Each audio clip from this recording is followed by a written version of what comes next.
माना जा रहा है कि अगर बीजेपी कर्नाटक में कमज़ोर होती है तो वसुंधरा राजे सिंधिया के लिए संभावनाओं के द्वार खुल जाएंगे, उन्हें बड़ी भूमिका में बीजेपी खड़ा कर सकती है।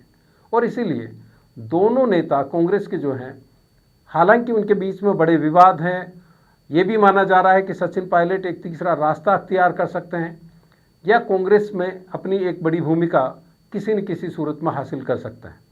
ऐसे में उन दोनों को लगता है कि अगली चुनावी लड़ाई में वसुंधरा राजे सिंधिया उनके सामने होंगी।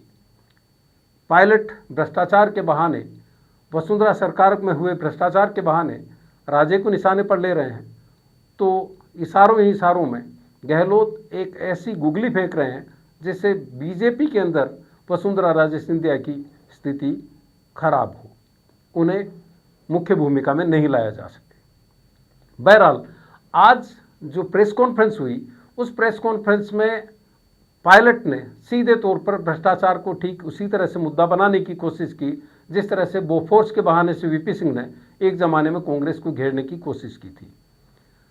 सीधे तौर पर उन्होंने गहलोत को भले ही निशाने पर ना लिया हो, भ्रष्टाचार का बहाना बनाया हो, लेकिन निशाना निश्चित रूप से अशोक गहलोत है। आरपीएससी से वो एक पैदल मार्च की शुरुआत करने जा रहे हैं। 5 दिन का ये पदयात्रा होगी जो अजमेर के आरपीएससी दफ्तर से निकल करके जयपुर तक पहुंचेगी और उसी बहाने से पायलट भ्रष्टाचार को एक बड़ा मुद्दा बनाएंगे। पायलट ने कहा है कि पेपर लीक राजस्थान की सबसे शर्मनाक घटना है जिसने लाखों बच्चों के भविष्य को अंधकार में डाल दिया है और इसीलिए उन्होंने आरपीएससी को अपना केंद्र बिंदु बनाया है। आपको ज्ञात होगा कि आरपीएससी में इन दिनों सब इंस्पेक्टर के इंटरव्यू चल रहे हैं। करीब 6.5 लाख बच्चे ऐसे हैं अलग अलग परीक्षाओं के नतीजों की या परीक्षाओं के इंतजार में बैठे हुए हैं। आरपीएससी एक तरह से अपंग की मुद्रा में है। 4 सदस्य वहां पर नहीं है। 3 सदस्य की जगह पहले से खाली थी। 1 सदस्य बाबूलाल कटारा को बर्खास्त करने की सिफारिश सरकार की तरफ से राष्ट्रपति को भेजी जा चुके हैं। आरोपों के घेरे में पूरी आरपीएससी है। वहां पर कोरम पूरा नहीं हो रहा, पूरा बोर्ड नहीं बन रहा और इसी बीच सब इंस्पेक्टर के इंटरव्यू शुरू कर दिए गए हैं।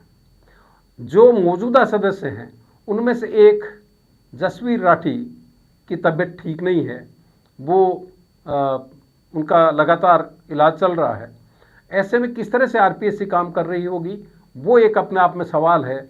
लेकिन पायलट ने मुद्दा बनाया है पेपर लीक को, आरपीएससी के अधिकारियों या आरपीएससी के मेंबर्स की उसमें संलिप्तता को और साथ ही पिछली सरकार में हुए भ्रष्टाचार के मुद्दों की अब तक जांच नहीं होने को।